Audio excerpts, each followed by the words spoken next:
मैं तो एक चीज कह सकता हूँ ईमानदारी से 1200 करोड़ से ज़्यादा उचाना के विकास के लिए लगाए हैं। वीरेंद्र सिंह जी बता दें उनके 40 साल के जीवन में उनने कितने लगाए। मैं तो गिनवा सकता हूँ।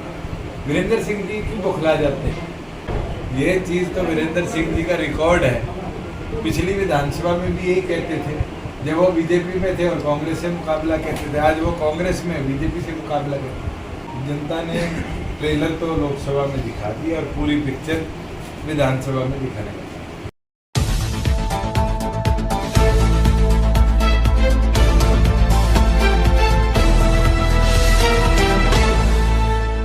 हरियाणा में विधानसभा चुनावों से पहले कांग्रेस, बीजेपी व अन्य दलों के बीच अब हिसाब किताब मांगने का दौर शुरू हो गया है। कांग्रेस के सांसद दीपेंद्र हुड्डा ने अपनी पदयात्रा के दौरान लोगों के माध्यम से भारतीय जनता पार्टी से हिसाब किताब 10 सालों का मांगा है, तो दूसरी ओर हरियाणा में भाजपा सरकार के नुमाइंदे अब कांग्रेस से भी हिसाब किताब मांगने लगे हैं। इसी बीच हरियाणा में डिप्टी सीएम रहे दुष्यंत चौटाला ने अब वीरेंद्र सिंह से हिसाब किताब मांगा है। उन्होंने कहा है कि 40 सालों में कांग्रेस में सरकारों में मंत्री रहे वीरेंद्र सिंह अपने 40 सालों का हिसाब जनता को बताएं। साथ ही उन्होंने कहा है कि हमारे द्वारा करवाए गए विकास कार्यों के कारण ही वीरेंद्र सिंह को घबराहट होने लगी है। दुष्यंत चौटाला उचाना के विकास कार्यों पर पत्रकारों से रूबरू होते हुए बता रहे थे कि उन्होंने 12,000 करोड़ से ज़्यादा रुपया विकास कार्य पर खर्च किया है। साथ ही भारतीय जनता पार्टी को घेरते हुए उन्होंने कहा है कि लोकसभा में चुनावी परिणाम ने ट्रेलर दिखा दिया है और विधानसभा में पूरी फिल्म दिखाई देने वाली है। आज के जो कार्यक्रम पार्टी का हर विधानसभा में बूथ लेवल जनसंपर्क अभियान गति से आगे बढ़ रहे हैं और जैसे जैसे संगठन का निर्माण कर रहे हैं उसी के साथ साथ पार्टी की आगामी गतिविधि भी और विधानसभा की तैयारी पुरजोर शोर पर आगे बढ़ रही है। और जहाँ मेरी विधानसभा है जनसंपर्क अभियान उचाना विधानसभा के साथ में खत्म हो गया। सर ये पीएफ की रिपोर्ट आई है कि अब की बार जो प्राइवेट क्षेत्र है उसमें रोजगार काफी कम हो गए और हरियाणा में 7% रोजगार कम। प्राइवेट सेक्टर को जितना हम 4 साल में ला पाए पिछले 4 महीनों में उतना ही प्राइवेट सेक्टर को निराश करने का काम शहरी सरकार ने और मारुति और ये सारे बड़े कॉरपोरेशन के एक्सपेंशन भी चाह रहे थे, उनकी भी सुनवाई निरंतर नहीं हो।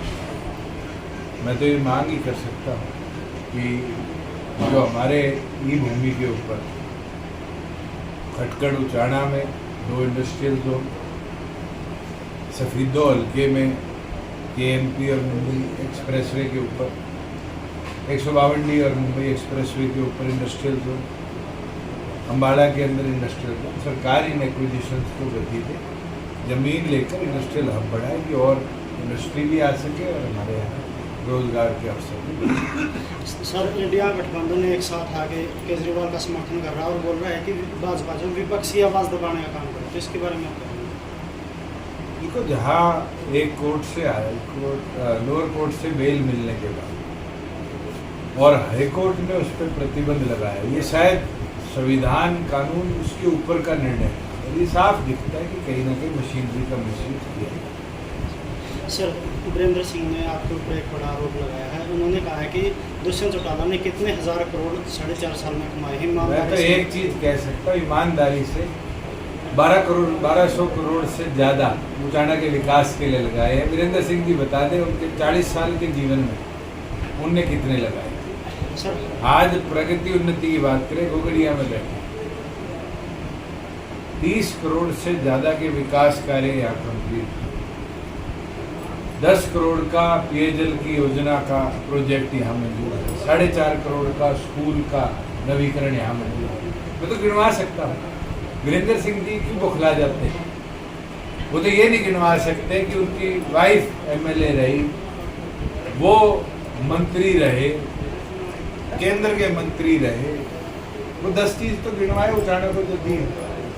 हमने तो विकास ही करवाया है और मुझे लगता है उसी की घबराहट है कि वो इस तरह की बहकी हम लोग कहते हैं उम्र के बाद आदमी बहकी बातें करते हैं, शायद उसका असर वीरेंद्र सिंह जी को दिखने लगे। सर इंडिया तो बसपा गठबंधन हो रहा है, उसको किस तरह मैं तो आपके माध्यम से चर्चा सुनता हूँ, ग्राउंड लेवल पर तो कोई चर्चा है और ये भी चर्चा है, आप जैसे पत्रकार साथियों ने बताया था कि ये बीजेपी का कराया हुआ गठबंधन। सर वीरेंद्र सिंह कहते हैं कि जो चुनाव है विधानसभा का उसमें मुकाबला कांग्रेस और बीजेपी के बीच होगा, जो क्षेत्र चलो ये चीज़ तो वीरेंद्र सिंह जी का रिकॉर्ड है, पिछली विधानसभा में भी यही कहते थे जब वो बीजेपी में थे और कांग्रेस से मुकाबला कहते थे। आज वो कांग्रेस में बीजेपी से मुकाबला करते, कोई राष्ट्रीय दल क्षेत्रीय दलों से मुकाबले की बात नहीं करते, मगर जब क्षेत्रीय दल आते हैं तो ये राष्ट्रीय दलों को जवाब भी देते हैं, जीतते भी। सर नॉन स्टॉप हरियाणा नाम से बीजेपी प्रचार कर रही है कि हरियाणा में विकास कर रहा है, उसको किस तरह से जनता ने ट्रेलर तो लोकसभा में दिखा दी और पूरी पिक्चर विधानसभा में दिखाने लगा। आपको 75% का मोटो था कि लागू करवाएंगे, केस भी चल रहा है, तो उसको अब आप किस तरह से भागेंगे?